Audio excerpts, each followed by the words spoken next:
Vincent Malloy is 7 years old. He's always polite and does what he's told. For a boy his age, he's considerate and nice. But he wants to be just like Vincent Price.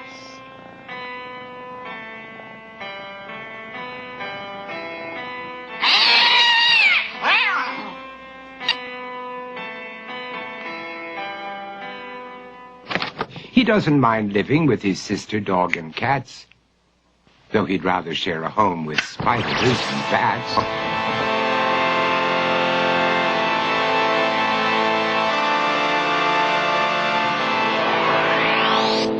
There he could reflect on the horrors he's invented and wander dark hallways alone and tormented.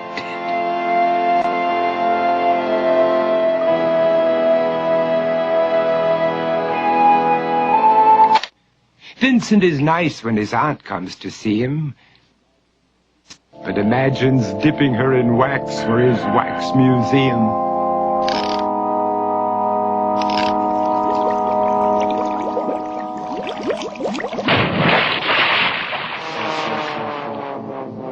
He likes to experiment on his dog, Abercrombie, in the hopes of creating a horrible zombie.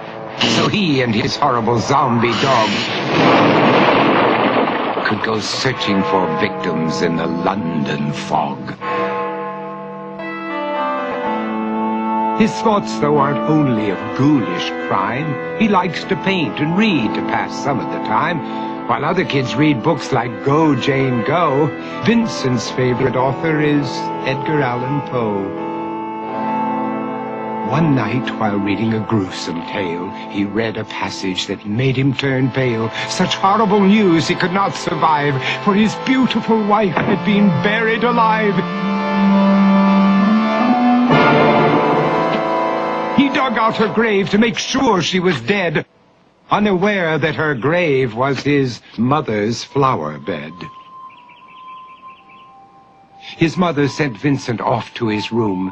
He knew he'd been banished to the Tower of Doom, where he was sentenced to spend the rest of his life alone with the portrait of his beautiful wife. While alone and insane, encased in his tomb, Vincent's mother burst suddenly into the room. She said, "If you want to, you can go out and play. It's sunny outside and a beautiful day."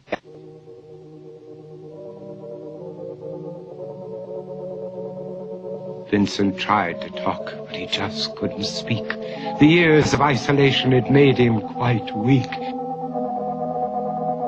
So he took out some paper and scrawled with a pen, "I am possessed by this house and can never leave it again."